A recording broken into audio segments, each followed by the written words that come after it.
नमस्कार श्रोते हो, सुमंगल क्रिएशन्स मध्ये आपले हार्दिक स्वागत। शिव हर शंकर नमामि शंकर, शिवशंकर शंभो, हे गिरिजापती भवानी शंकर शिवशंकर शंभो। 31 मार्च 2025 रोजी श्री स्वामी समर्थ महाराजांचा प्रकट दिन आहे, तर 26 एप्रिल 2025 रोजी स्वामी समर्थ महाराजांचा स्मरण दिन आहे। श्री दत्तात्रयांचे तिसरे अवतार म्हणून अक्कलकोटचे स्वामी श्री समर्थ मानले जातात। स्वामी आपल्यावर कधी कृपा करतील हेही कोणी सांगू शकत नाही, परंतु जेव्हा कृपा होते, शुभाशीर्वाद मिळतात, स्वामींचे अनुभव येतात, तेव्हा जीवन अगदी धन्य झाल्यासारखे वाटते। ब्रह्मांड नायक कृपा सिंधू स्वामींचे मठ अनेक ठिकाणी आहेत।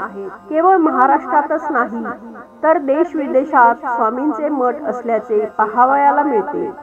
अक्कलकोट तर स्वामी भक्तांसाठी पंढरी मानली जाते। लाखो भाविक अक्कलकोटला जाऊन आवर्जून श्री स्वामी समर्थ महाराजांचे दर्शन घेतात, स्वामींसमोर लीन होतात, स्वामींची कृपा लाभावी यासाठी स्वामी सेवा करतात। केवळ अक्कलकोट नाही तर जिथे जिथे स्वामींचे मठ आहेत तिथे तिथे भाविक मोठ्या प्रमाणात जाऊन स्वामींसमोर नतमस्तक होतात। या मठात जाऊन स्वामींचे दर्शन घेणे, स्वामींच्या आरतीला उपस्थित राहणे, गुरुवारी विशेष करून स्वामींचे दर्शन, पूजन, नामस्मरण करणे असा अनेकांचा संकल्प असतो। स्वामींसमोर गेल्यावर समर्पणात नम्र भाव असावा असे म्हटले जाते। स्वामींच्या मठात गेलो की मनाला वेगळी शांतता लाभते, दिव्य अनुभूती अनुभवास येते, अशा अनेक भाविकांची भावना असते। कृपा सिंधू स्वामींच्या दारात गेल्यावर नेमके काय मागावे? स्वामींच्या मठात किंवा स्वामींच्या मंदिरात जाऊन नतमस्तक झाल्यावर प्रत्येक जण काही ना काही मन की बात बोलून दाखवत असतो। अनेक जण स्वामींसमोर जाऊन उभे राहतात। स्वामींसमोर गेल्यावर काय बोलावे, काय सांगावे याचे भान राहत नाही, कारण स्वामींचे दर्शन घेताना मनोवस्था उच्च पातळीला पोहोचते असेही अनेक जण सांगतात। अनेकांना स्वामींकडे पाहत राहावेसे वाटते। कितीही वेळ स्वामींसमोर बसले तरी समाधान होत नाही असेही अनेकांचे अनुभव होत आहेत। अनेक जण आपल्या अडचणी, समस्या, गाऱ्हाणी स्वामींकडे मांडतात, त्यातून मुक्तता मिळावी, दिलासा मिळावा यासाठी स्वामींची करुणा भाकत असतात। स्वामींची कृपा व्हावी, स्वामींनी गाऱ्हाणे ऐकून मदतीला धावून यावे असे भाविक मागत असतात। परंतु स्वामींच्या दारात गेल्यानंतर, स्वामी चरणी नतमस्तक झाल्यानंतर ब्रह्मांड नायक सद्गुरू परमेश्वराकडे काय मागावे हेच अनेकांना कळत नाही, समजत नाही असे म्हटले जाते। नम्रपणे नतमस्तक व्हावे, स्वामी दोन्ही हातांनी भरभरून देणारी गुरुमाऊली कृपा सिंधू सद्गुरूच्या अर्थात स्वामी महाराजांच्या दारात गेल्यावर नेमके काय मागावे याचा विचार अनेकदा केला जात नाही। स्वामींसमोर उभे राहिलो की आपण काय मागतो तर महाराज मला कार द्या, वाहन द्या, महाराज बंगला द्या, महाराज मला ऐश्वर्य द्या, पण लक्षात ठेवा की सुख, समृद्धी, शांतता, आयुरारोग्य, संपत्ती, जय, लाभ, काम, धर्म, कर्म, मोक्ष देणाऱ्या परमेश्वराकडे जाऊन आपण काय मागतो?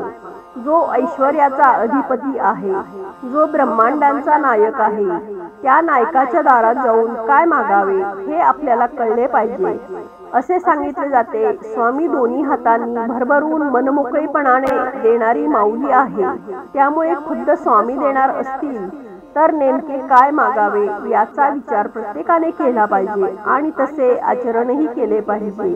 आचरण करणे सर्वात महत्त्वाचे मानले जाते। केवळ विचाराने नाही तर आचरणानेही आपण आपली कृती ठेवावी असे म्हटले जाते। स्वामी नक्कीच आपली पाठराखण करतील. प्रत्यक्ष परमेश्वर असलेल्या स्वामींकडे खरेच काय मागायचे असेल तर म्हणावे की सुख दे, कारण सुख मागितले की त्यात सगळे आले. सुख मागत असताना स्वामींना सांगावे की असे सुख द्या ज्या सुखात तुम्ही सदैव आमच्या सोबत असाल. गुरु माऊली स्वामी आपल्या सोबत असतील तर दुःखांच्या काट्यांवरून चालून मनुष्य सुखाच्या पर्वतापर्यंत पोहोचू शकतो. हे कायम आवर्जून ध्यानात ठेवावे. स्वामी सदैव पाठराखण करत असतात. पाठराखण करत असताना स्वामी सदैव आमच्या सोबत राहा हे मागा.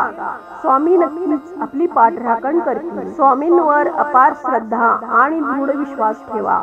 स्वामी नक्कीच शुभ करतील अशी अढळ श्रद्धा कायम ठेवा. स्वामी महाराजांप्रती केवळ नम्र, शरणागत आणि समर्पण भाव ठेवा.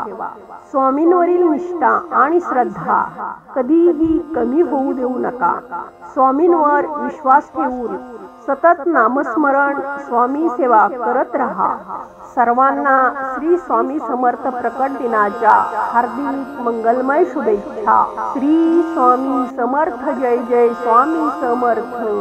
श्री स्वामी समर्थ. जय जय स्वामी समर्थ. श्री स्वामी समर्थ. जय जय स्वामी समर्थ. धन्यवाद.